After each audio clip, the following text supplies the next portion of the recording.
vous êtes de plus en plus nombreux à nous suivre et à participer à l'évolution de la chaîne Afrique N24, et sincèrement nous tenions à vous en remercier.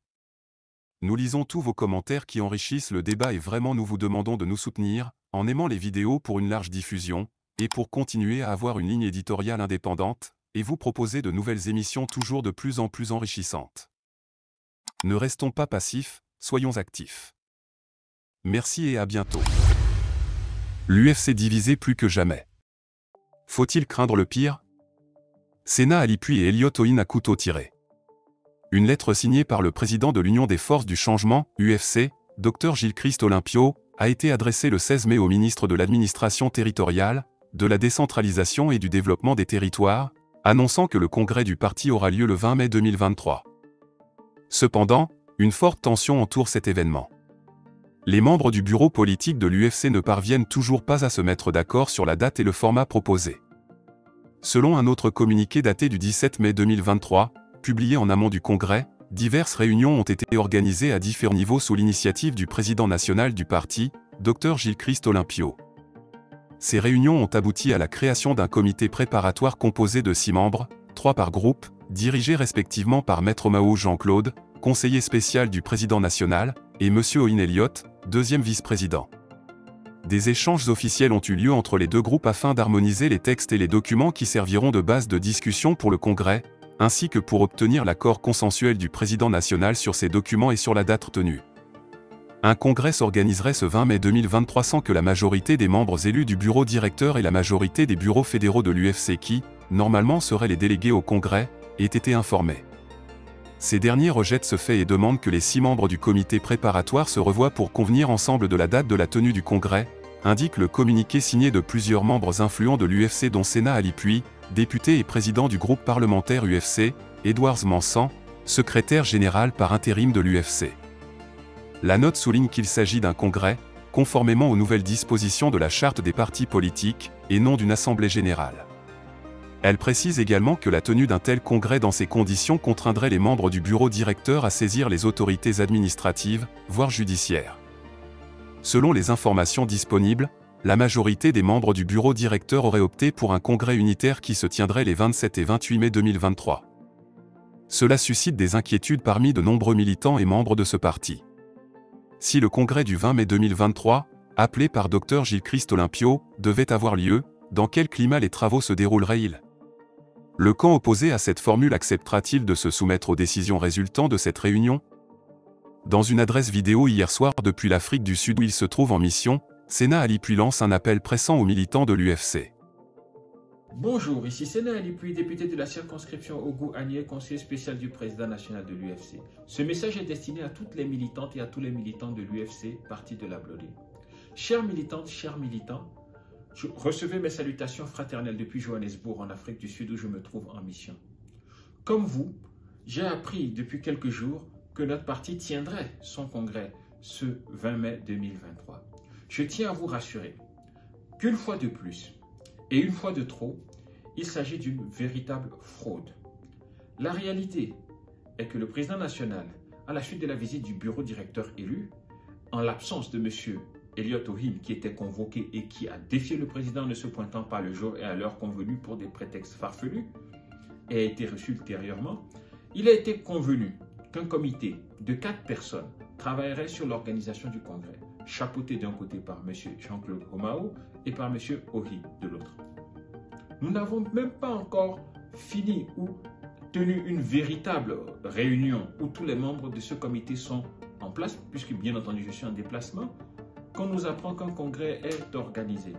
Il s'agit, comme pour l'affaire du détournement de fonds de 14 millions par M. Ohin, du même mode opératoire, passer par derrière, faire de l'abus de confiance, de la fraude en écriture et abus de blanc-seing, sans compter les autres crimes punissables par notre code pénal pour atteindre un objectif. Ce n'est pas digne de la Blodée. Cela ne nous ressemble pas. Cela ne nous rassemble pas. Je vous en appelle à la vigilance. C'est une véritable fraude. L'Union nationale des forces de changement ne tient pas de congrès demain, samedi 20 mai. Tous ceux qui s'associent à ce fraudeur, menteur et voleur sont passibles des mêmes sanctions disciplinaires qu'il encourt. Nous avons mis de l'eau dans notre vin en levant la suspension qui le frappait pour vol, pour qu'on puisse avoir un climat apaisé pour pouvoir aller à un congrès. Nous n'avons pas encore commencé le fond du travail qu'il s'adonne à une nouvelle fraude. C'est inacceptable et nous ne l'accepterons pas. Et à M. Ohin, je dis ceci. Cela fait un moment que vous vivez comme si les principes n'existent pas. Sur cette terre, il y a des principes. L'honnêteté, l'intégrité, la loyauté sont des valeurs qu'ont incarné Sylvanus Olympio et que vous n'incarnez pas. Donc vous n'allez pas pouvoir nous diriger ni par la force, ni par la fraude. L'organisation d'un congrès demain, c'est la ligne rouge. Vous avez encore ce soir pour y penser. Vous n'êtes pas obligé de franchir cette ligne rouge parce que nous la considérerons comme un casus belli et il n'y aura pas de retour en arrière. En tout état de cause, sous l'égide du président national Guy Olympio, nous prendrons les dispositions puisqu'il s'est rendu compte que vous avez abusé de sa confiance pour mettre un terme à cette mascarade rapidement. Je nous invite à l'union, chers présidents fédéraux, chers délégués au Congrès, la vraie heure sonnera et le bureau élu, avec ceux qui sont de bonne foi de toutes les sensibilités, vous informeront pour qu'on puisse tenir un congrès digne du grand parti que nous sommes, digne des ambitions que nous avons pour ce Togo, digne de ce que vous êtes. Ce n'est pas des gens qui détournent vos perdièmes, les cautions des candidats et l'argent des délégués dans les bureaux de vote et qui font de la fraude pour devenir président que vous méritez. Vous méritez mieux que ça. Et nous allons envoyer ces vieux politiciens ratés qui sont du passif et du passé de notre parti à la retraite. Si ce n'est pas maintenant, c'est pour bientôt. Vigilance, vigilance, vigilance. Il n'y a pas de congrès demain samedi 20 mai. Ceux qui vont se pointer là ou qui vont essayer de participer à cette fraude sont passibles de sanctions disciplinaires. Et vous savez que je suis un homme de parole, donc il vaut mieux ne même pas essayer. Je vous remercie et je vous souhaite une excellente soirée. Applaudez, applaudez, applaudez Badja. Je vous remercie. Ce matin, le siège de l'UFC était bouclé et les forces de l'ordre ont vidé les lieux selon les témoignages d'Eliott Ohin parvenus à notre rédaction. Motif, pas d'autorisation du ministère de l'administration territoriale. Oui, hier à 16h24, j'ai reçu un coup de téléphone du ministre d'État, ministre Boupessi, pour m'apprendre qu'il aurait en sa possession une lettre rédigée par le président national, Dr Guy Olympio, demandant à ce que le congrès soit reporté. J'étais surpris parce que à peine une heure à peine, j'avais reçu un coup de fil du président Olympio demandant l'état d'avancement des préparatifs et nous demandant d'aller de l'avant.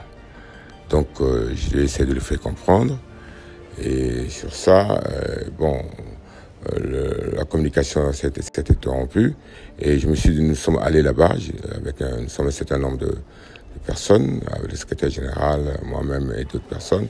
Nous sommes allés au ministère pour savoir exactement ce qui s'est passé. Il nous a sorti un papier, on demande d'avoir la copie, il dit qu'il ne peut pas administrativement, qu'il ne peut pas nous faire la copie de cette lettre. Mais ce qui est bizarre dans cette histoire, c'est que notre président national demande à ce qu'un congrès qu'il a lui-même demandé, qu'il a lui-même convoqué, le sursoir à ce congrès, il ne passe pas par nous. Et c'est le ministre qui nous annonce cela avec un papier qu'on refuse de nous donner. Alors on ne comprend plus rien du tout à ce qui se passe.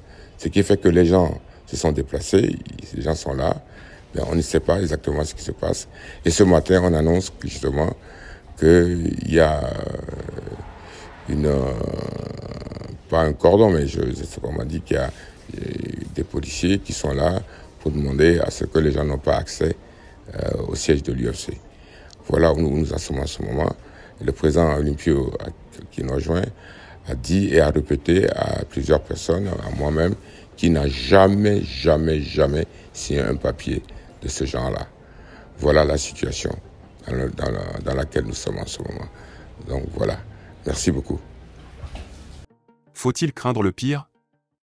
Vous êtes de plus en plus nombreux à nous suivre sur Afrique N24, et vraiment nous tenions à vous en remercier. Nous lisons tous vos commentaires qui enrichissent le débat et vraiment nous vous demandons de nous soutenir pour continuer à avoir cette ligne éditoriale indépendante, et vous proposer des émissions toujours de plus en plus enrichissantes. Merci et à bientôt. Likez la vidéo si ce n'est pas déjà fait. Laissez aussi votre point de vue en commentaire. Abonnez-vous et cliquez aussi sur la petite cloche de notification pour ne rien rater de nos prochaines vidéos. N'oubliez pas de partager aussi la vidéo et de la liker.